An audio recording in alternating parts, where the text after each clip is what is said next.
Good afternoon and welcome to our presentation reflecting on the history and mistreatment within the Carlisle Indian Industrial Boarding School. I'm Alexis Wood and with me I have Colleen Hughes and Sarah Chambers. Our interest in the topic started while we were reading The Moon in Two Windows by N. Scott Momaday. Before reading the screenplay, we were not exposed to the specific details on how Native Americans were treated or the background of why the school was founded. These unknowns sparked our interest in the topic, and which is why we chose to dive deeper on that certain topic. Some history of the school is that it was founded in 1879 by Richard Henry Pratt, and it is located in Pennsylvania. It is the first Native American boarding school run by the government, and it was founded on the idea that believed the only hope for Native American survival was to shed all Native culture and customs and assimilate fully into white American culture. Henry Pratt stated, "Kill the Indian, save the man." Recruitment of the Native American students began by Pratt traveling to the Dakota territories and trusting the families and telling them they could learn English, and with that it would protect their tribes. The attendance was forced upon by the government for students in 1891. In The Moon in Two Windows, there's a scene when Captain Pratt went to recruit students from Chief Spotted Tail's tribe. At first, Spotted Tail was hesitant. He said, "We have to come to see the white man. He is a thief and a liar. You come to take our children. Maybe you will kill them, or maybe you will teach them to do shameful things."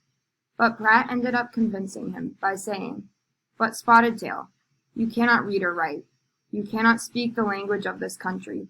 You must trust interpreters to tell you the meaning of the treaties you sign." In our research, we found many examples of mistreatment that the students went through. They were forced to strip themselves of all things Native American. Some examples were cutting their hair, learning English, being forced to speak English, picking a traditional English name, practicing Christianity. They were stripped of their regalia and had to wear neutral-toned uniforms. There was physical abuse, sexual assault, and horrible living conditions that resulted in diseases, hunger, and sometimes even death. In The Moon in Two Windows, it shows many examples of the mistreatment. In one scene, a teacher, Miss Mathers, is making the students choose a new name. She said, "Each one of you will choose a name, and that will be yours from this day forward. They are good names, Christian names, and each of you will be pleased to have one for your own, your very own." In another scene, the students have to get their hair cut. The barber reflects on the students' reaction to the cutting of the hair. He says, "It seems, ma'am, I have been told, that long hair is sacred to them, especially to the warriors. And for the Sioux, the Kiowas, and the Cheyennes, cutting the hair signifies grief, death. Well, to tell you the truth, I don't know. These people, the Indians, it is all beyond my understanding." Following the death of two students that were found near an army burial ground, a Carlisle Indian school cemetery opened in 1880. This was just 4 months after the opening of the school in its entirety. Between 1880 and 1918, 186 individuals were buried in the cemetery. These individuals included Carlisle Indian students, war prisoners, and children of Indian school teachers. The school closed in 1918, which then the land ownership of the cemetery was given to the Department of War. As years went on, the cemetery was then relocated. These headstone markers of past students were replaced with military headstones. Burials were concluded in August of 2005. And in 2017, past Natives students from the Carlisle Indian Industrial Boarding School were returned to their families and descendants, and this continues to happen today.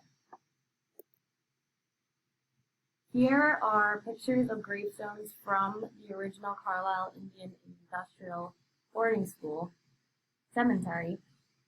And at the end of 1879, there was only one gravestone, and at the end of 1906, there was 186 gravestones, which just shows how the mistreatment within these schools led to a lot of death, and that is very unfair to the Native American culture. Upon leaving the Carlisle Indian Industrial Boarding School, many Native Americans experienced gaps within their connection to their culture and their Native identity. The goal of the Carlisle Indian Industrial Boarding School was to completely strip Native students from their connection to their culture, which they did through the cutting of their hair, changing their names, as discussed before in our presentation. However, students tried to fight against this loss of connection through learning other Native languages from other students and forming alliances between tribes. Through our research, I found a quote by Walking Elk, a Indian at the school. "They put me in the boarding school and they cut off all my hair, gave me an education, but the Apache is still here," which shows how Native students tried to fight against this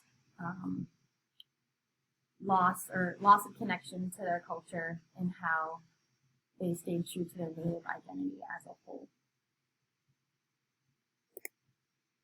Here are our references, and thank you for taking the time to listen to our presentation.